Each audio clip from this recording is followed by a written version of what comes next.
Well, welcome to our third Sunday. My name's Josh. I'm one of the pastors here on staff at VIA, and it's great to have you guys out tonight. Thanks for coming out. Yeah.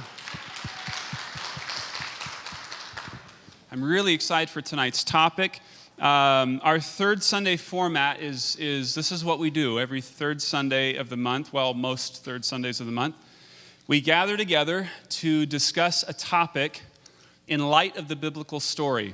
And that last part of that sentence is really key, is that we think that it's significant, this story, this trajectory that God has set for us in His Word on how we think about the entirety of life and actually how we live into every aspect of life. And so this is what our third Sundays are for, basically saying, look, if the story of the Bible is true, then it has deep and lasting effects on our entire lives as Christ followers. And so these third Sundays are moments for us to come and to take a topic like tonight, which is technology, communication technology, and put a topic out there and talk about it in such a way where we can understand how we can be faithful to maybe like tonight, this good gift, without giving ourselves to the tendencies for it to become an idol, to become an excess in our life. So I'm excited for the topic tonight. Before we launch into it and before I invite Frank up to speak to us on this topic, there's just a few things that I want to mention. One of them is you should have received this little card on the way in. If you didn't on your way out, grab one of these. It's just a conference that's coming up that is actually in conjunction with Redemption Church, the Surge Network, which many of you know about, that we're a part of as our church is a part of the Surge Network, and Missio Dei. Redemption, Surge, Missio Dei, and VIA have kind of come together to help put on this conference. And Redemption Church Tempe is really carrying the heavy load of that. But check out that conference on mental health and the gospel. I think it'll really be a significant blessing for you. It'll be very edifying. So all the information for that is there. And then just some information on our next two third Sundays.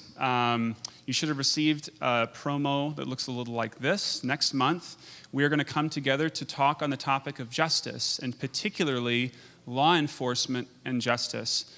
A conversation about our city and the realities facing the city of Mesa and our hope, and if you guys can just be maybe praying for this conversation, we're hoping to have the Chief of Police, Ramon Batista, with us next month to have that conversation. So that's a conversation that's in the works right now, but we're really looking forward to having that topic and discussing that in light of the biblical story. And then I also wanted to mention, I want to put your minds out into April. We're going to have Gary Kinnaman coming for our third Sunday in April and coming to speak on the topic of depression. And so if you know Gary's story at all, you know that's a really, he can speak to that very well. And so mark your third Sundays, at least for the next couple of months. They'll be really good ones. All right, well, tonight, are screens changing us? Many of you, I think, that have looked at that title would say, yes, they have. And so tonight's title might more appropriately be like, how are screens changing us? And so that's what we're going to be talking about tonight. That's the conversation we're going to be leaning into. But I'm really excited for tonight to have Frank with us. Frank is the lead pastor of Redemption Church in Arcadia, has been pastoring there for a number of years. Frank has his Master's of Divinity from Fuller Seminary, and that's like a hefty theological degree. Was it the 140 credit hour one, Frank? Yeah, so they just trimmed it down to like 120 credit hours after you left. But it is, I'll just say this, it's a significant theological degree that he's received from Fuller that he took there. And also has a Master of Arts in Human Communication Theory from ASU. So I'm really excited for him to speak on the topic tonight. He teaches at a college level and also pastors, of course, his congregation. So I'm really excited. And the thing that I really appreciate when I've kind of heard Frank speak to this topic is he's able to address it with the kind of nuance it needs to get into kind of the depths of what we're actually talking about. but with a pastoral heart, with a pastoral tone to it, always driving to the significance of why is this important on the ground level for us to be thinking about and reflecting on this. So I'm really excited for tonight. You might all have questions as Frank does his talk. The plan for tonight is to have basically a 30-minute talk and then a brief time around your tables to discuss some of the implications of that, and then a Q&A session with Frank at the end. And so even from now until that Q&A session, if you have any questions related to the topic, you can submit those at viachurch.org/Third Sundays. And the URL for that is also on the handout on the bottom of that front section. So use your device, right? Or your neighbor's device. Yeah, it's a trap. Somebody said it's a trap. Via, would you please join me in welcoming Frank Switzer to come talk to us?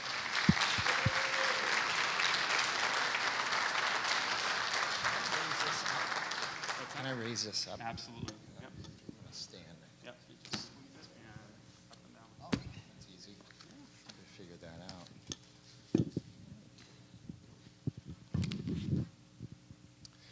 Well, I am excited to be here tonight. I even got my wife Jackie to come out with me tonight, and so she's here as well. I got started on this topic. I have a degree, an advanced degree in communication, and I teach at Fuller Seminary and at Paradise Valley Community Church, and I've taught years ago in the past at Grand Canyon University before it became what it is today.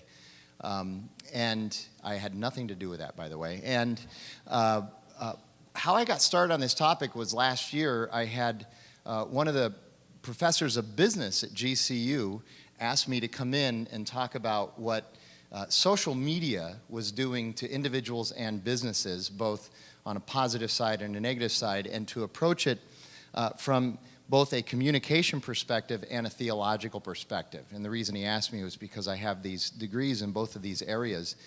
And when I got started on it last year, there wasn't a whole lot written about it in the theological realm by people who understand communication. There had already been a number of things written, books and articles, strictly from a communication or even a scientific, biological perspective, but not necessarily from the theological side.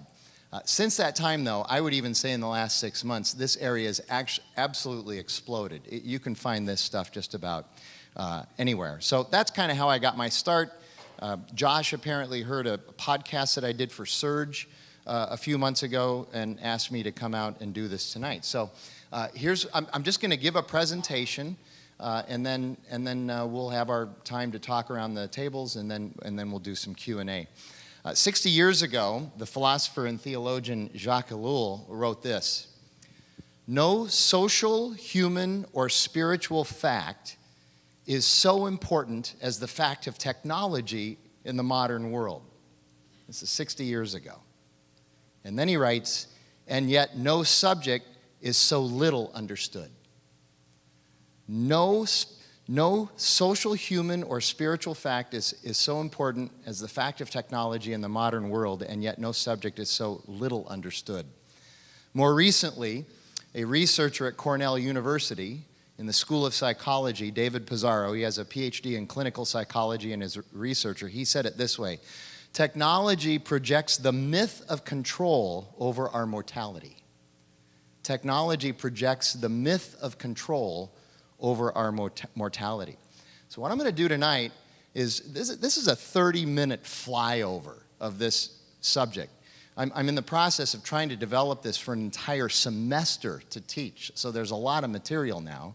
This is 30 minutes just to get us thinking about it. And what I want to do is talk a little bit about the realities of digital communication and social media and the technology. I want to talk about the assets, the upside of it.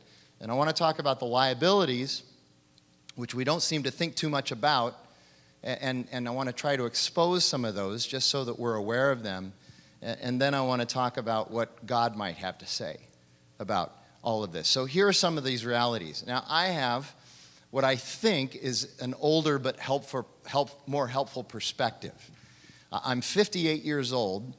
I have had the advantage of sort of straddling two worldviews in my life, the modern worldview and the postmodern worldview.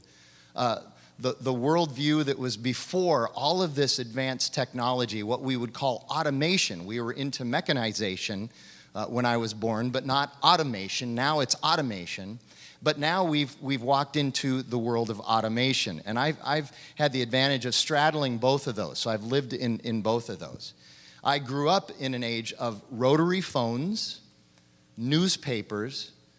That's how people in my generation used to get their news, is this thing called a newspaper, and somebody would throw it on your front porch in the morning. I grew up in the era of what I call slow, dumb ovens. We have fast, smart ovens now. And I remember that until I was 7 years old, our phone was on a party line. Anybody remember that? And I grew up at 7th Street and Thomas in the core of Phoenix. I wasn't in the outskirts of Iowa or something. We had a party line in the core of Phoenix. I like Iowa a lot. I have a lot of background with Iowa, yes. So we had, I don't know, eight households on our party line.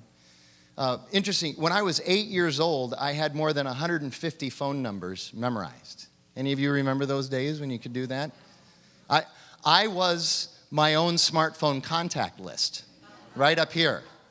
Now I can't even remember my own cell phone number. Why do I need to remember it? I don't need to remember it at all. And I found there's always, there's always a resistance to unknown or new technology. There just is. When something new comes along, we resist it. We resist change. We have fear about it. We don't understand it, therefore we don't want to engage and use it. A lot of it is just plain old laziness. We just don't feel like it. We don't want to go through the trouble of learning it.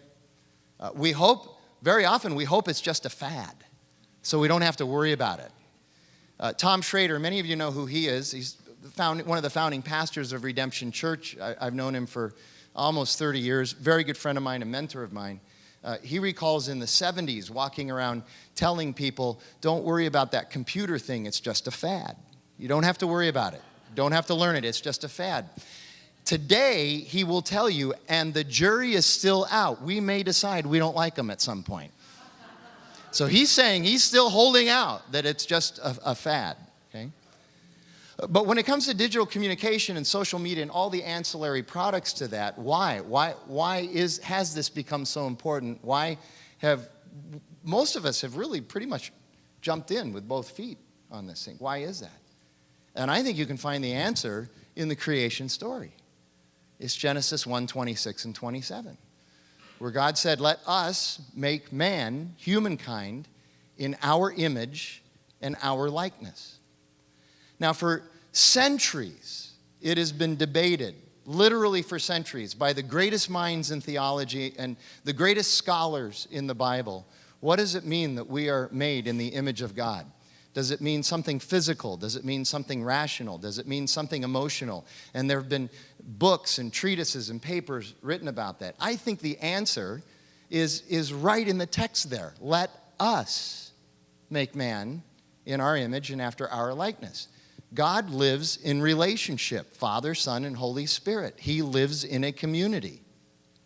And this is maybe not the only way, but I would say it's the primary way that we are image bearers of God. We were made for relationship. We were made for community. We were made to be connected. A study, a really comprehensive study, maybe about 8 months ago out of Stanford University. Sometimes I wonder why universities spend money on studies like this, because we already know the answer, but at least it confirms the answer. They had this huge study about human nature.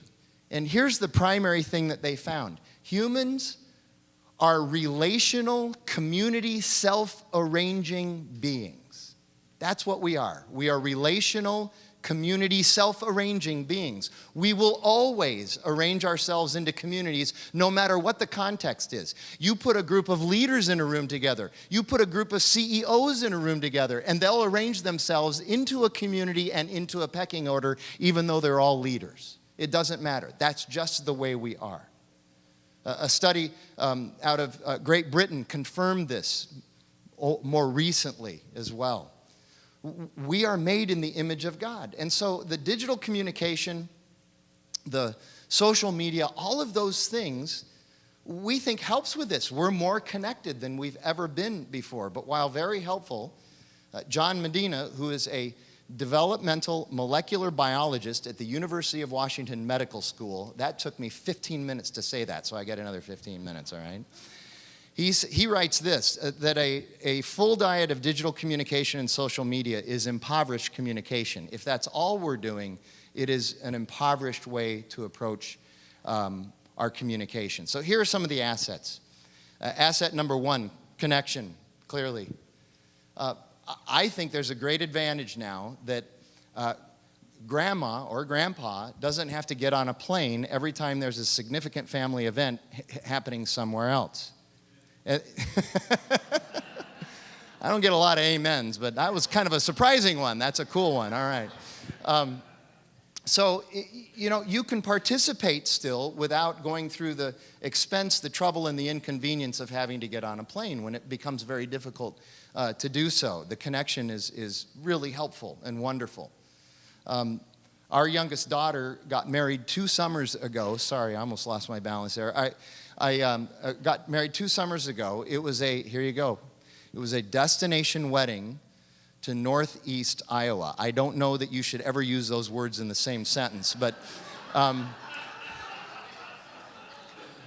you ever heard of Waukon, Iowa? Okay, 10 miles from Waukon. It's Village Creek Bible Camp. It's where they met. I teach there every summer and every spring, and they met there as counselors, and so they wanted to have their wedding there. And 150 people came to Northeast Iowa. You know, they had to fly into Canada and then drive the rest of the way. But, so there were 150 people there, but it was also all over the internet. People were streaming it live. They could see the wedding as it was taking place. It was fantastic. So connection. Then there's information and efficiency. Those two things going together is really helpful. Information and efficiency. Just like research is so much easier now. My older brother, who's 12 years older than I am, and I would argue is the smartest person I know, he's got a master's in history, he's got a law degree, he passed the California and the Arizona bar both on the very first try, and more recently he was the chief magistrate for the Mesa courts, so maybe some of you have run into him from time to time. Anyway, in the 70s, he wrote his master's thesis for his master's in history. And it was 87 pages long. And I remember when I was writing my master's in communication theory at ASU in 2004, I told my brother, I said, my goal is that my thesis is going to be 88 pages long, because just one thing academically I want to beat you in. And I did. It was 144 pages long. I almost doubled him. I was so excited. But think about it. Think about the differences. He had to go to the library every single time he wanted to do research. And then he had to write everything down on 3x5 cards. And then he had to type it all in. And he didn't have an electric typewriter. He had a manual typewriter. He had to type it all in, 87 pages. And if he got one word wrong, he had to retype the whole page, because you can't erase on your master's thesis. And if he wanted to move a sentence, he had to retype all of those pages in that section, because you can't move things around. And then he had to proofread his paper, 87 pages. Anybody know how? Backwards, because that's what you did back then. You had to proofread it backwards to make sure that you got all the spelling and all the grammar correctly. I pretty much was sitting at home in my home office with all of my passwords, cutting and pasting. It was so much easier for me to be able to do it. You see the difference? Those are great advantages, I think. Articles and essays. I'm on Twitter. I wouldn't have access to all of these wonderful articles and essays that I have access to if it weren't for Twitter. People I don't know saying, hey, you need to read this. This is really helpful. Didn't have access to that for years and years and years. There's inspiration and hope. Inspiration and hope. If you're suffering in some way and you can't find in-flesh, in-person community. You can find it online for anything, for any ailment. You can get questions answered. You can find out what other people are doing about their issue. The person who runs the camp in Iowa that we go to, Village Creek Bible Camp, is Jackie's cousin. And a number of years ago, he ended up with Lyme disease. And if it weren't for his ability to be able to look online for how to, because no doctor wanted to treat him for this. But they have ticks in Iowa, apparently, that carry around Lyme disease. And so he was able to find relief by going on the internet. Really, really helpful. But you also get inspiration. You can find inspiring things. Obviously, convenience.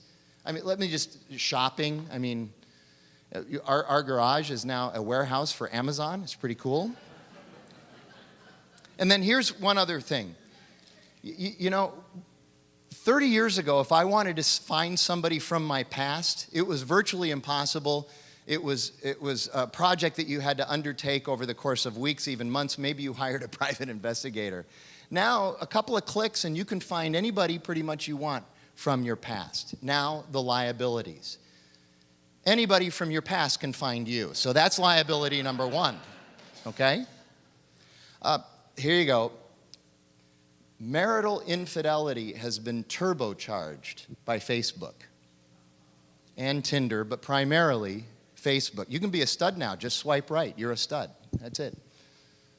But everybody's talking about how marital infidelity strictly related. It used to be workplace. The workplace was where marital infidelity got the number one place where it got started. No longer. It's now on Facebook. That's where marital infidelity gets started more than any other place.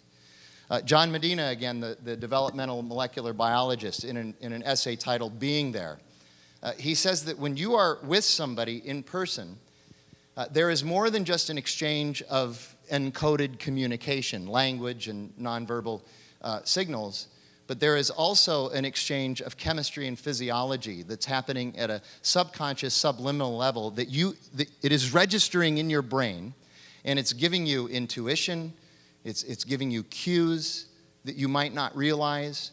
But I have a gut instinct about this. Okay, a lot of that is traced back to the chemistry and the physiology that can happen for in-person communication events that you don't get through screens, that you do not get through teleconferencing, through Skype, through FaceTime. Where I say, well, we got teleconferencing now. Don't need to go in person. Yes, you do. Medina specifically says that teleconferencing, FaceTime, Skype, all wonderful tools. And if it's just to have a staff meeting, knock yourself out. But if you're living in Las Vegas and you're trying to negotiate $1 million deal with somebody in Chicago, he said, I'm quoting him, he said, get your little fanny on an airplane, pay for the plane ticket, fly to Chicago, pay for the 2 nights in the hotel, and meet the person in person. You will save way more than the cost of actually going there because you'll be picking up the physiology and the chemistry that you can't pick up through a screen or through texting or through email. It's so important. And here's a couple of the reasons why. It's the difference between synchronous and asynchronous communication. We should have those words up on the board up there. Synchronous and asynchronous communication. Synchronous, the prefix syn means together or with or same. So chronos meaning time. So same time or together time. Right now, what is happening in this room is synchronous communication. It's happening at the same time.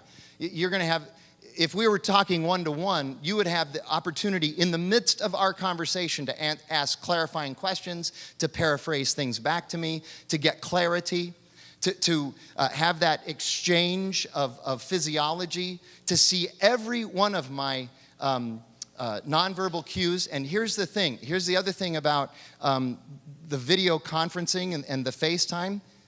You can't look into somebody's eyes through a screen. You can't literally look into their eyes, and that's a huge deal. The greatest tool of social bonding that you and I have is eye contact, and you may be able to look at somebody's eyes through a screen, but you can't look into their eyes through a screen, and that is a significant part of it too. And And that happens in synchronous communication when we're together. Asynchronous communication is anything that happens digitally, anything that happens when a screen is mediating it. My phone's over there. When a screen is mediating your communication. Now, there's some argument about the video communication, about whether it's synchronous or asynchronous. There is absolutely no argument about texting, emailing, chat, any of those other things. Even if you're in a quote, real-time texting conversation with somebody, that 5 or 10-second delay changes context. It'll change context. And certainly, if there's a 30-minute delay or a 60, how many people answer you immediately when you text? It's rare. Sometimes frustrating, too, because you're the most important person in that other person's life, you thought. But things change. That's asynchronous communication, and it's decontextualized as well. There are physical contexts that help us interpret messages that you miss when you're communicating digitally. There are cultural contexts that you miss, cultural cues, as nuanced as they might be, that you miss when you're communicating digitally. There are temporal or time contexts that you're missing when you're communicating digitally. Those are all big problems. And there are even social psychological cues that you are going to miss. In other words, the relationship cues that you're going to miss when you're communicating digitally. This is a big challenge. Pizarro, again, the guy from Cornell, he says this: the more sensory poor the communication, the more likely you are to make mistakes. The more sensory poor the communication, the more likely you are to make mistakes. Have you ever made mistakes using digital communication? Have you ever been misunderstood? Have you ever tried to straighten out one of those misunderstandings that could have been straightened out perhaps face to face? But you start digging and it just gets worse and worse and worse. Tony Reinke, in his book, which by the way is back there, I noticed you had some back there, he talks about how one of the challenges with digital communication is that once that screen gets in the way of us and the other person, it almost becomes like, and he says, research in the hard sciences, not the social sciences like where I'm from.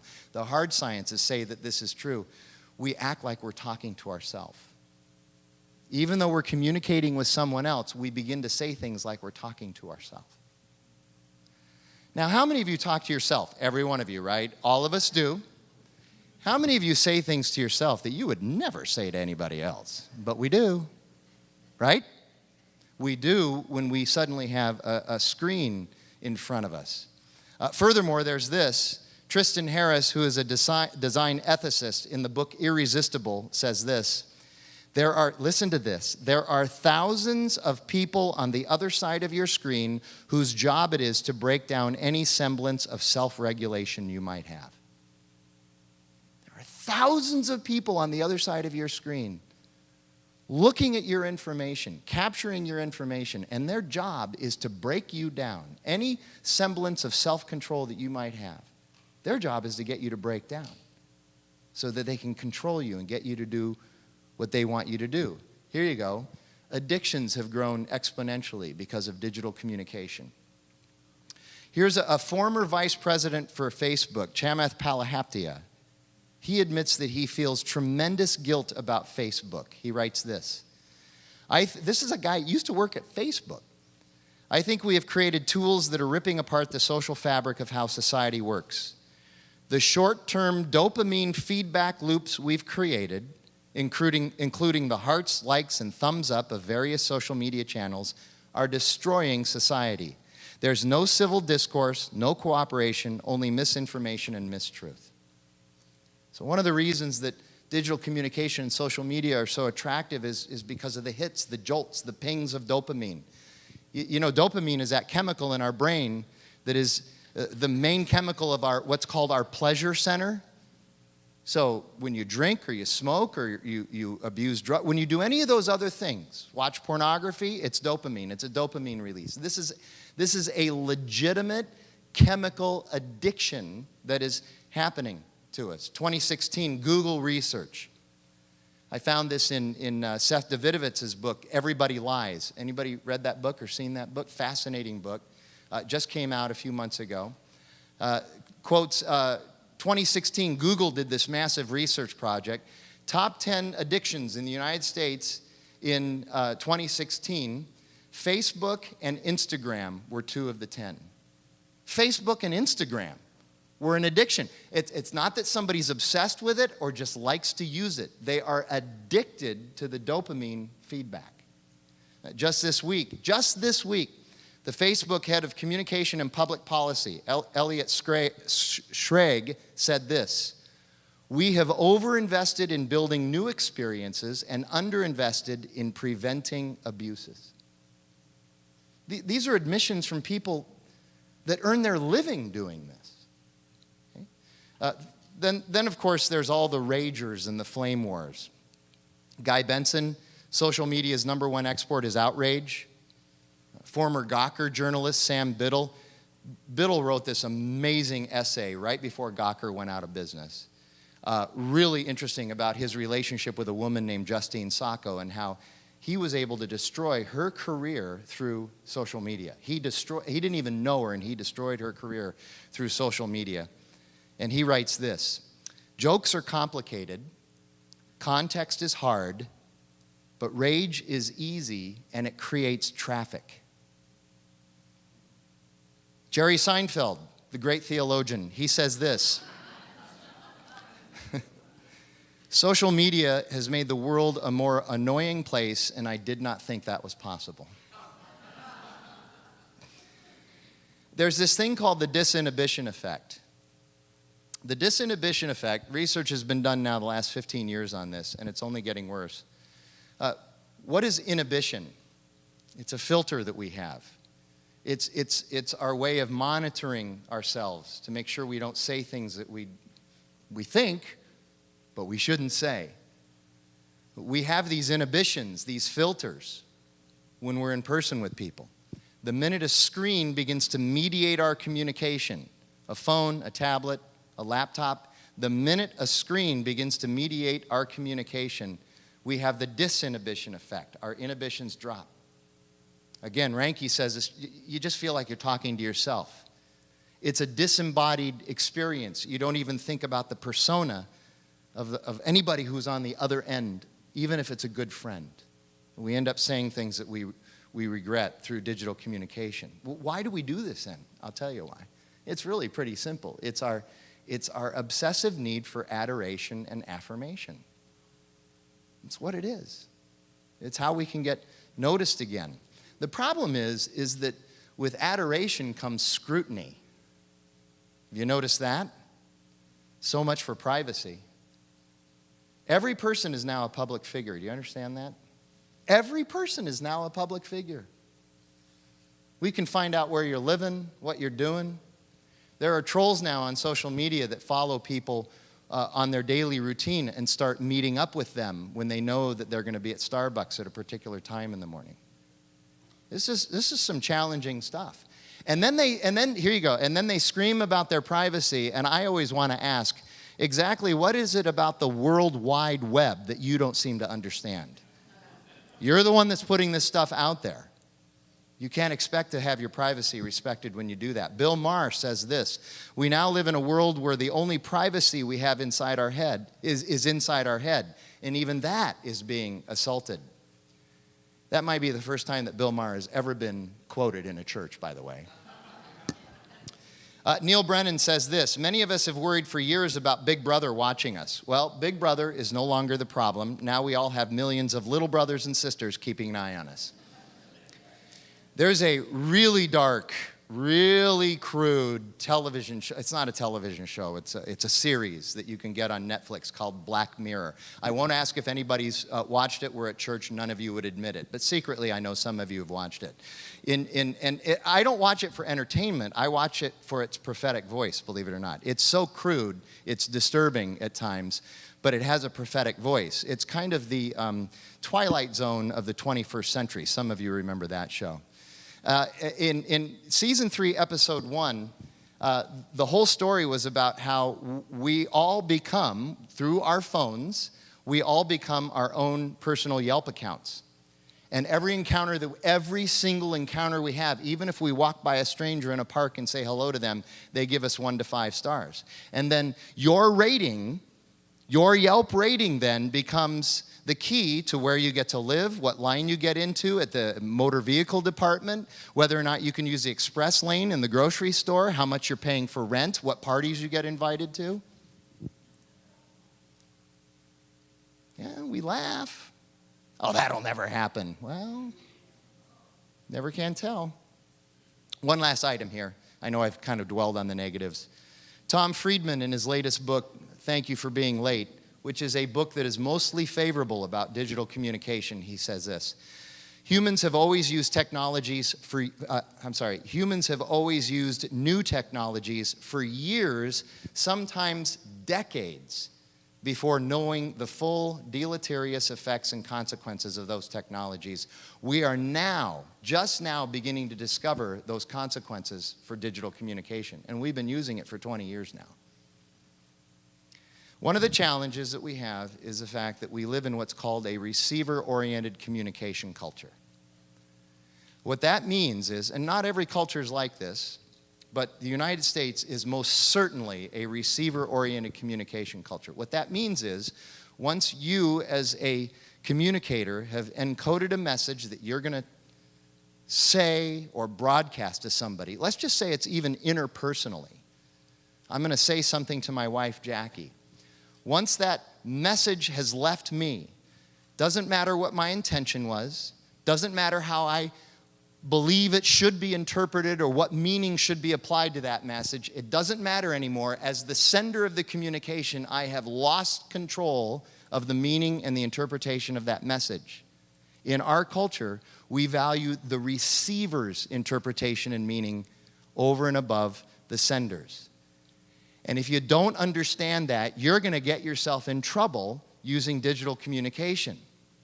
You send something that you think is a compliment and you offend somebody because they've received it wrong. And then you don't think it's fair because that's not what you intended, but you find out it doesn't matter that that's not what you intended. That's the culture we live in. Any of you who are in romantic relationships, marriage, whatever that might be, you understand that this is true.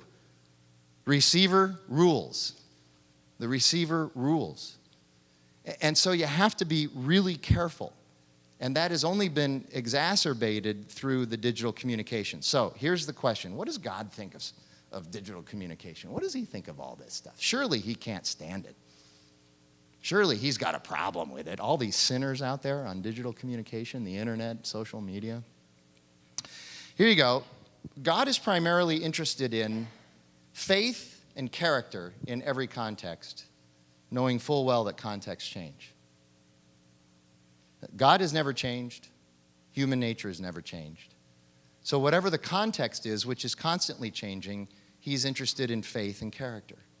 That's what he's looking for. In other words, he's not concerned at all about the tool, but rather how we use it. You think God's upset about TV? Cars? Cars cause deaths, don't they? Evil cars. Think God's got a problem with baseball mitts? You know, I know a little bit about the history of baseball. You know, early on, the first mitts, they only covered the palm of the hand. You ever seen pictures of those, any of you? They only covered the palm of the hand. They were just to protect the palm of the hand, and then your fingers stuck out. Now we have these mitts that extend another 4 inches past your fingers. God never intended for our fingers to be 4 inches longer when playing baseball. Never. He hates those mitts. No, he doesn't. He could care less about that stuff. Here you go. Think of the most misquoted Bible verse in the history of the world. What is it? Money is the root of all evil.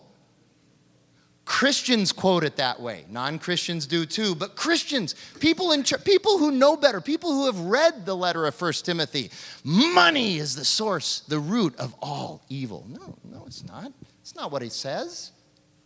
It's the love of money is a root of all sorts of evil. The love of money. Who's culpable in that sentence? Not the money. It's us. We're the ones who are culpable. But as human beings, our goal, our desire is always to blame the inanimate object for our poor choices. That's the goal that we have. But this is about the affection of our hearts, not the disparaging of a useful tool. This is about our hearts taking something that's really actually helpful and wonderful. Digital communication, it's terrific. I don't want to go back to the old days. But it's our hearts taking something that is really helpful and elevating it to something that's ultimate in our lives, and then it becomes a very bad thing. But it's the result of our hearts doing that. John Piper, he says this, what's always true about idols and false gods is that they always seem to work at first. That's that Thomas Friedman idea of how we use technology for years before we understand the negative consequences of it. Tim Keller says this, we are so quick to tweet, Facebook, and Instagram, but we treat prayer with a sense of delay. Proverbs chapter 18, fools find no pleasure in understanding, but delight in airing their own opinions. One of the few theological articles that I was able to find last year on this topic was written by Kim Cash Tate. It was in Christianity Today. She said this, social media is where bragging got its wings. And the bragging isn't social media's sin, but it's our sin, born of pride. Here you go. Let me just ask you this question. Would you ever walk out your front door and sound the herald's trumpet or ring a bell and tell everybody in your neighborhood to come out, that you have something to tell them, to come out and listen to you and gather everybody in your neighborhood? And as they came out, you began to tell them, I'm really awesome. I want to make sure you know how wonderful I am. I got a promotion at work today. You should have seen the salad I had for lunch today. I got a bonus. I had a date with so-and-so. Would you ever do that in person? Of course not. Social media has legitimized something that we all despise in others and should despise in ourselves. Pride, self-centeredness, and bragging. We have no trouble doing that with the disinhibition effect through a screen. And if all we ever think about is ourself, where do you think we're going to end up? Nicholas Carr, in his more recent book, The Glass Cage, he says that one thing that we need during this time, we shouldn't repel digital media. What we need is what he calls digital literacy. We're going to have to roll up our sleeves and get to work and figure out how to use this tool well. If all we're ever thinking about ourselves, which is part of digital literacy, is to start thinking about the other, we're in trouble. Paul says this as he writes the church in Philippi, chapter 4. Whatever is true, whatever is honorable, whatever is just, whatever is pure, whatever is lovely, whatever is commendable, if there's any excellence, if there's anything worthy of praise, think about these things and put these things into practice. That's what Paul says. Paul said that by the filling of the Holy Spirit before we ever had such a thing as digital media, and it applies to digital media, right? Think about the other. Think about what is excellent and worthy of praise. Pizarro, Medina, Ranke, all of them cite the now expansive body of research that links the heavy use of smartphones, digital communication, and social media, here you go, with increases in depression, aimlessness, anxiety, loneliness, isolation, and narcissism. And the amazing thing that they find in this research is that they say that in our human wisdom, our solution to these challenges of depression, aimlessness, anxiety, loneliness, isolation, and narcissism, is to find more apps and have a greater social media presence. Isn't that amazing? We think we can fix this problem by going for it more. That's the reality of our hearts. The problem is our hearts. Jeremiah 17:9, the heart is wicked and deceptive above all things. Don't worry, I'm getting very close to wrapping up. I want you to consider the words of Jesus in Matthew 25. When the Son of Man comes in his glory and all the angels with him, then he will sit on his glorious throne. Before him will be gathered all the nations, and he will separate people one from another as a shepherd separates the sheep from the goats. And he will place the sheep on his right and the goats on his left. And then the king will say to those on his right, "Come, you who are blessed by my Father, inherit the kingdom prepared for you from the foundation of the world. For I was hungry, and you gave me food. I was thirsty, and you gave me drink.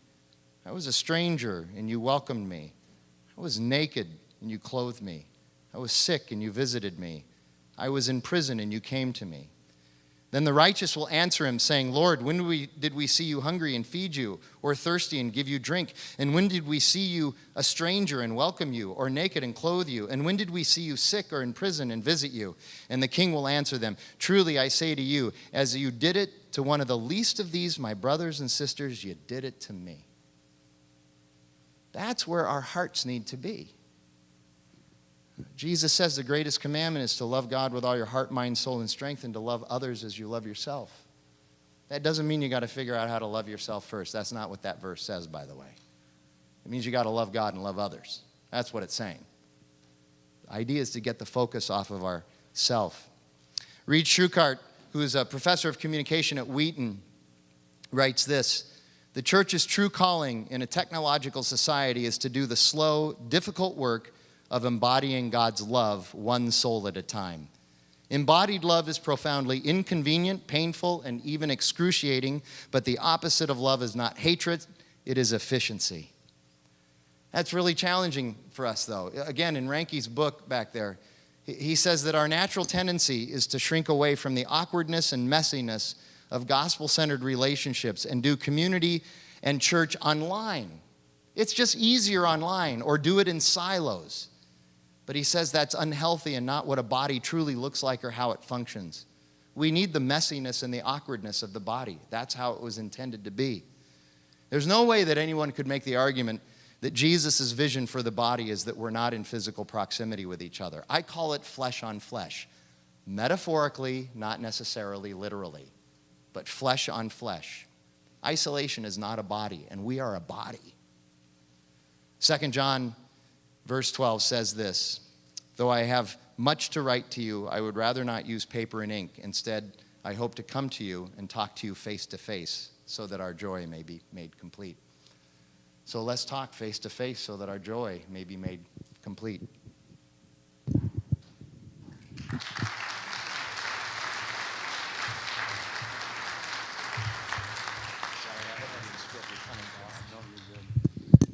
Excellent.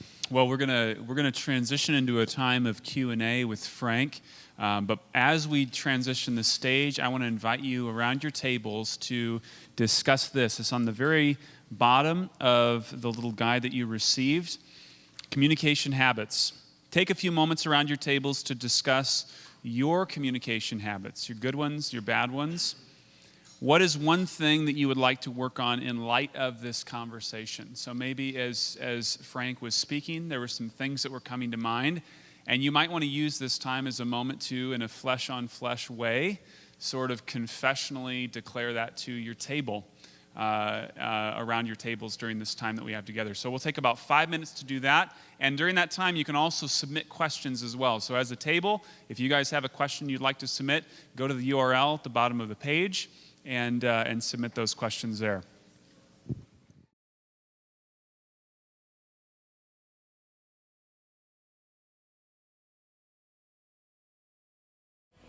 All right. Well, we want to try to address as many of the questions as we can, so we're going to launch right into the Q&A. You guys cool with that?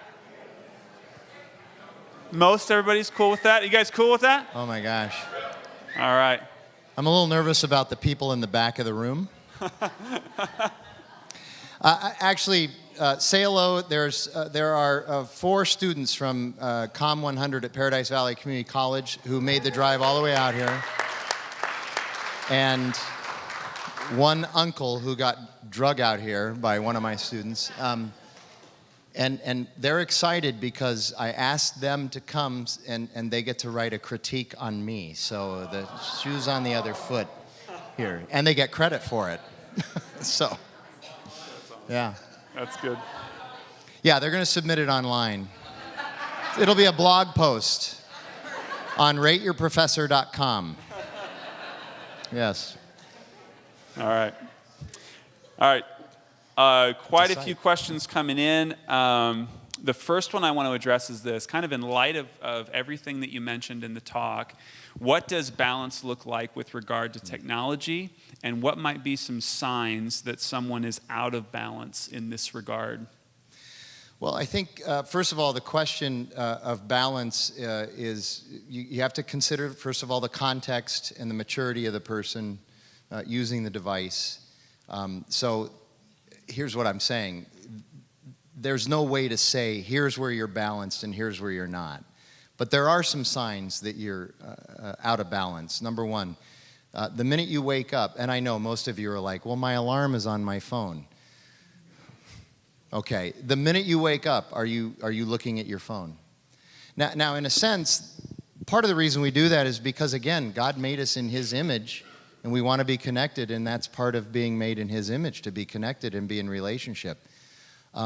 But first thing, boom, blue screen right in your face in the morning, it's not healthy, it's not helpful.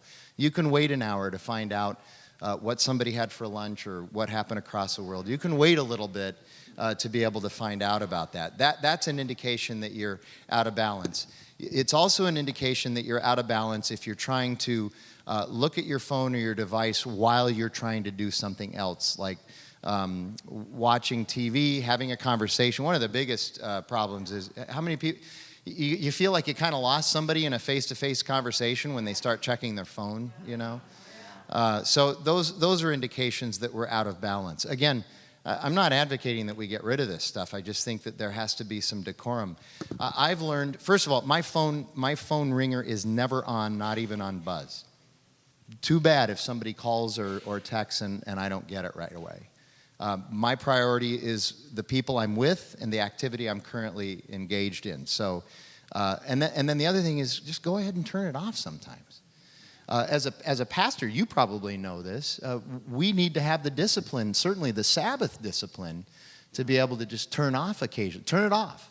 Don't just say you're going to put it in another room and not check it, because you will. Turn it off. And one of our pastors, Luke Simmons, he actually went on a media fast a couple of years ago. So he went a month without using his phone or anything. And he said it was refreshing. He said he had a harder time getting things done, but it was really refreshing. So, I would even say, so we just this last week entered into the Lenten season with Ash Wednesday, and many of you may want to really seriously consider the implications of this discussion as it relates to these 40 days leading up to Easter. See what you might discover about yourself as you examine not only your patterns of social media screen engagement, but what happens when you don't engage? What happens when you set it aside? What happens internally? What thought process do you go through? Am I missing something? You might discover a lot of interesting things about yourself. And by the way, I feel very self-aware right now because I'm checking your questions on my phone, sitting having a conversation with Frank, staring at my phone. That's your job right now. Yeah, that's right. That's right. A couple other things about that. Just let me mention. I had Twitter for a while, and thought I was doing pretty well with it. It got hacked a couple of times, and said, I don't need this aggravation anymore. I had about 600 followers when I closed my Twitter account for 1 year, and I had 600 followers. I'm an important guy, a pastor, a people's shepherd, and all that. I had one person text me 10 days after I closed my Twitter account and said, what happened? Nobody cared. People don't care. They don't care. And I didn't really miss it. I got back on it, though, because I didn't miss necessarily not being on social media, but I did miss having access to a lot of those essays and things. The other thing about this idea of our phones being the first thing we check in the morning and the last thing we look at and play with it at night, it reminds us that God has created us also to be worshipers, that He's placed eternity in our hearts. And whether you like it or not, we're going to worship something. And so right now we have a lot of people who are worshiping their phones. Watch somebody, how panicked they get when they misplace their phone. Ask Jackie how panicked I get when I can't find my phone for like 10 seconds. Okay, I'm a slave now to my phone. Do I really want to be a slave? It's good. And convicting and good. Sorry. All right. switching gears a little bit, and this 2 questions that came in regarding children.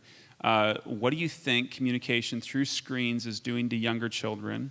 And then this question is really kind of related to it, maybe phrased in a different way. Would you talk about using devices, communication, IT devices, as a babysitter, or allowing children unlimited time on these sorts of devices? Just speak to that. I think those are related, and they're really good questions. Here you go. There's a tension here that you're going to have to manage. You can't do either or in this. If you deny your children access to technology, you're going to ruin them for later. I mean, that's just a fact.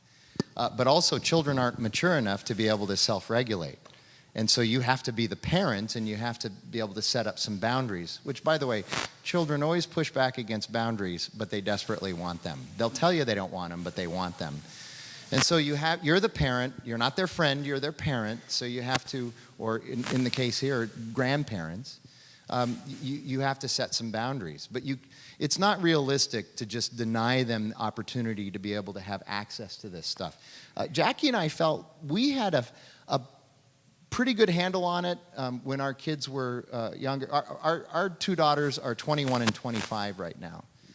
And the way we did it, here you go, 10 years ago, completely different context already. You have to understand that you can't necessarily apply what I'm saying today. But they were not allowed to have a phone of their own until they were 13.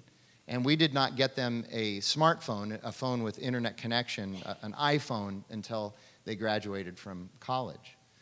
I don't know that that's necessarily realistic today, but it worked well for us.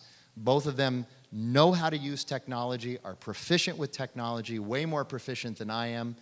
They both just got accepted to high-end graduate schools. They're doing really, really well where they have to be proficient in technology.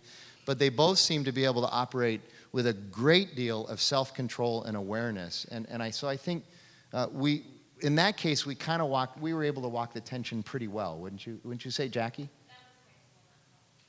What? When they graduated internet. Oh, high school. Did I say college? Sorry, we made them go through college without access to the internet. With a typewriter, right? And they wear long skirts and bonnets. So anyway, no. Sorry. 13, they got a phone. 18, when they graduated high school. 17, 18, they got the...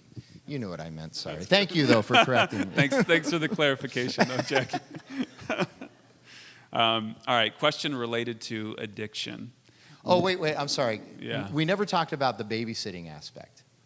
Oh, yeah. Okay, we never talked about that.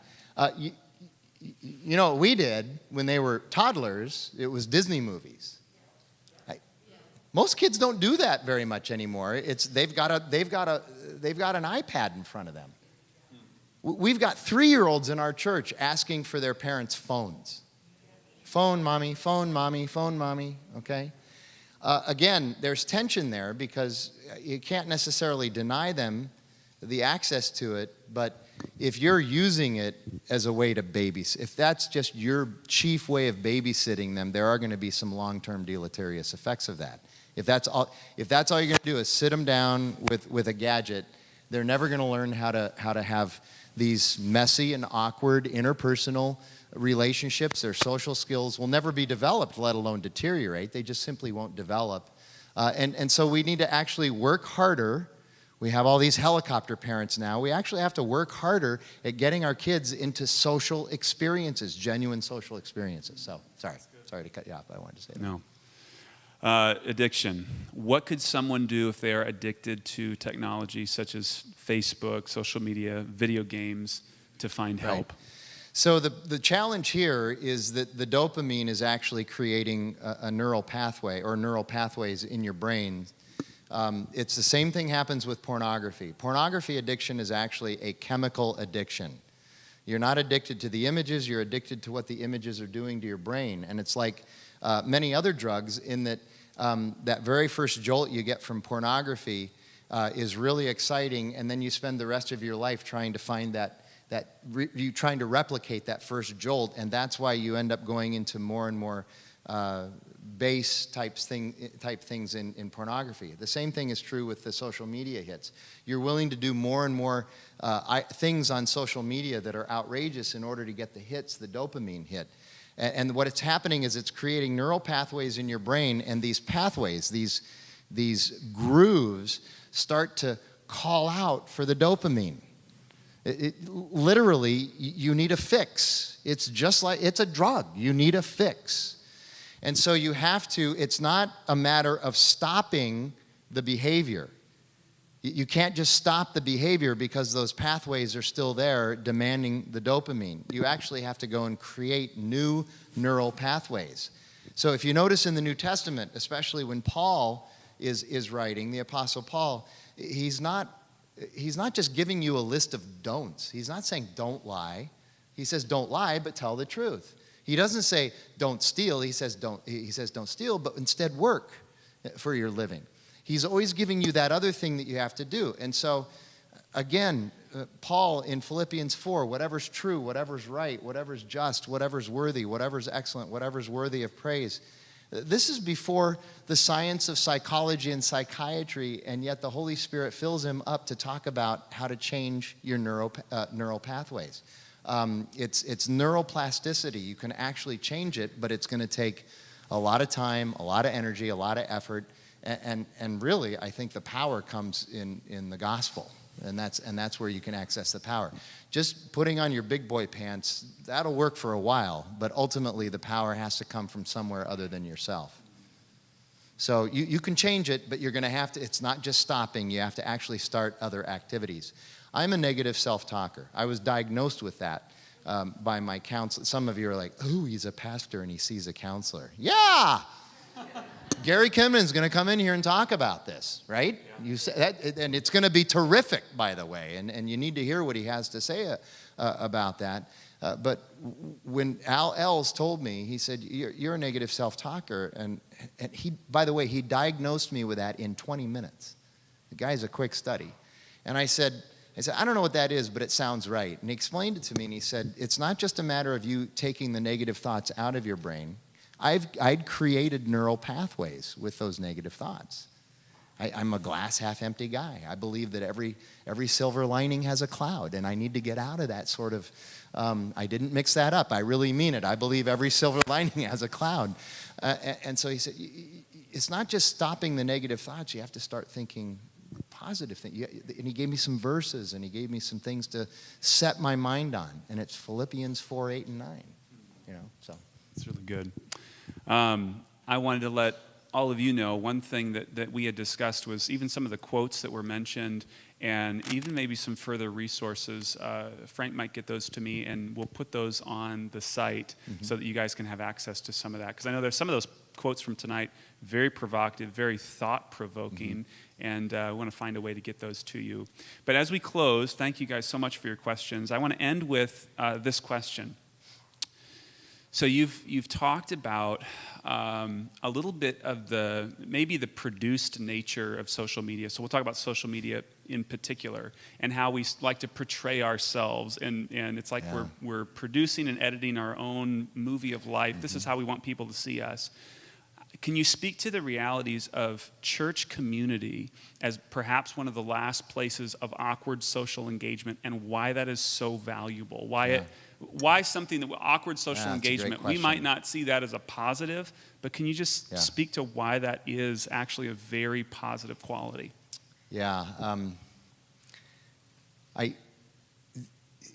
We are constantly presenting a finished product of ourselves. Have you noticed that? Everything we do. The most recent research we have on resumes, 70% of information on resumes is either an outright lie or it's an exaggeration of the facts. 70%. Think of all the social media profiles that we have. Is anybody telling the truth on those? By the way, you know what the two biggest lies are on a male's dating site profile? Two biggest lies they've discovered. One of them is kind of obvious. One of them is a little more nuanced. The first one is he'll lie about his height, which boggles my mind, but also affirms the fact that some of us aren't so bright. We're kind of dense. If you're 5'9" and you say that you're 6'1" on your profile, and she meets you and realizes that you're 5'9", she knows you're a liar. She's going to figure that out. But we lie about our height anyway, okay? Here's the second one. I like to take walks. It's a lie. What is that telling the prospective woman? I have a sensitive side. No, you don't. You just don't, okay? But that's what we do on our social media profiles. I've long said, I'm looking for the social media profile that kind of goes, you know, I'm just an average guy. I like to put on my fat pants and lay on the couch and watch Netflix, 6 hours a day, eat a bowl of Doritos and drink Diet 7-Up. Want to go out? No? That's who you're going to marry, though. That's the reality of it, okay? That's who you're going to marry. So, in reality, though, here you go. We present ourselves as finished products. I do a ton of premarital counseling. The demographic of our church is very young.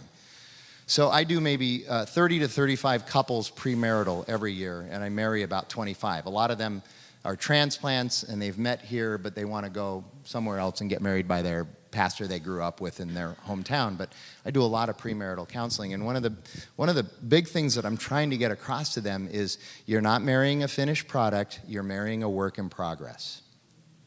And that's the scriptural understanding of the human experience. Okay? We want to be a finished product. We're constantly working on our finished product. We're trying to figure out how to be younger, how to stay in shape. All of those things. The reality is that gravity wins. We're all destined to bag, sag, and drag. Get over it. It's just the way it's going to be. Okay? Here's that negative talk coming out, yeah, right? Yeah. That's right. Ashes to ashes, dust to dust, man. It's my favorite Bible passage. I'm going to preach it right now, my brothers and sisters. So, think about what Scripture says, though. Paul says in Philippians 1:6, I think it is, and I am confident of this, that he who began a good work in you will be faithful to complete it in the day of Christ Jesus. We are a work in progress. He says in Romans 8 that we are being conformed to the image of God's Son. We're being conformed. And that's not going to happen in this lifetime. But we're in the process of being conformed to the image of God's Son. In 2 Corinthians 4, he says, though the outer self is wasting away, the inner self is being renewed day by day. And so the body in general, and marriage in particular, is about that journey, about that community, about that partnership, about that iron sharpening iron. It's about coming together and overcoming the awkwardness so that we can be the body, so that we can be together, because we are better together. It's just that simple. We are better together. And I love I believe the math of marriage goes something like this. 1 + 1 = 3. When it works really well, we've been married 30 years. It's the greatest blessing that I've ever had in my life. And I didn't grow up, by the way, I didn't grow up in church. God used Jackie to bring me to him.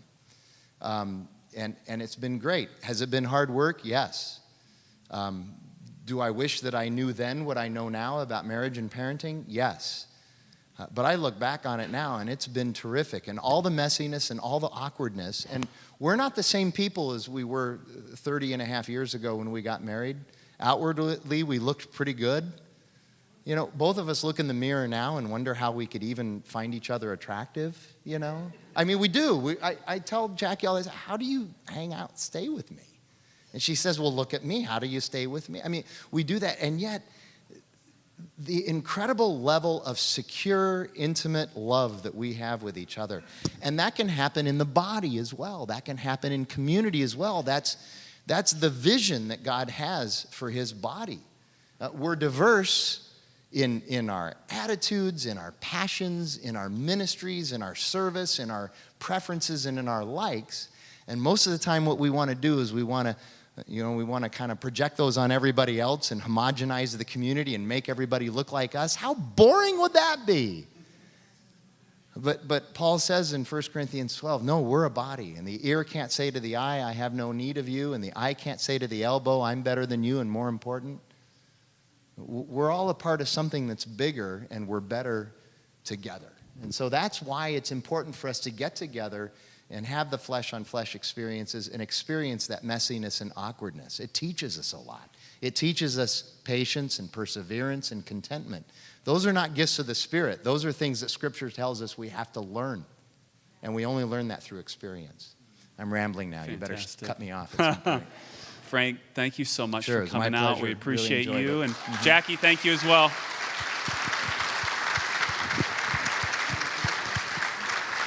Yeah. Real quick before we pray to close, and we always speak about this at the end of our third Sundays, but it is really appropriate right now. If you want to know where to find the kind of the awkward flesh-on-flesh sort of community around here, it's in something called Via Communities. That's how we gather. That's how we do church. That's how we do discipleship, live on mission together. And so if you want to be introduced to your Via community, we have a class, a two-stage class called Base Camp that we offer once a month, and it starts next Sunday night at 6 p.m. So I want to encourage you guys to, if many of you I know are in community, but some of the things that Frank was just talking about get literally fleshed out in the context of smaller groups of us meeting together, being awkward. So you can plug into that through Base Camp. But let's pray, and I'll pray to close us off. God, we give you praise for tonight. God, I thank you just for your love and your tender care of us. I thank you that as your creatures, we love to create and cultivate from the raw materials of this earth that you've made and make. What a beautiful thing technology is. And so help us as we go from this place to see really the creational good of these devices, of these pieces of technology that we have.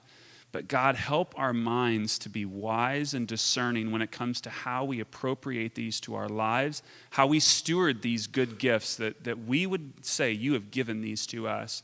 How do we steward these well to be faithful to you and to be God-glorifying individuals in every aspect of our life? Convict us, Holy Spirit, we pray, in areas that we need to be convicted of. Draw us to you so that we can love you more fully and love these pieces of technology rightly, and really to love our neighbor as you have shown your love to us. And so, God, we give you this night. We thank you for it. We give you praise in Jesus' name. Amen. Amen. Have a great night, you guys. God bless.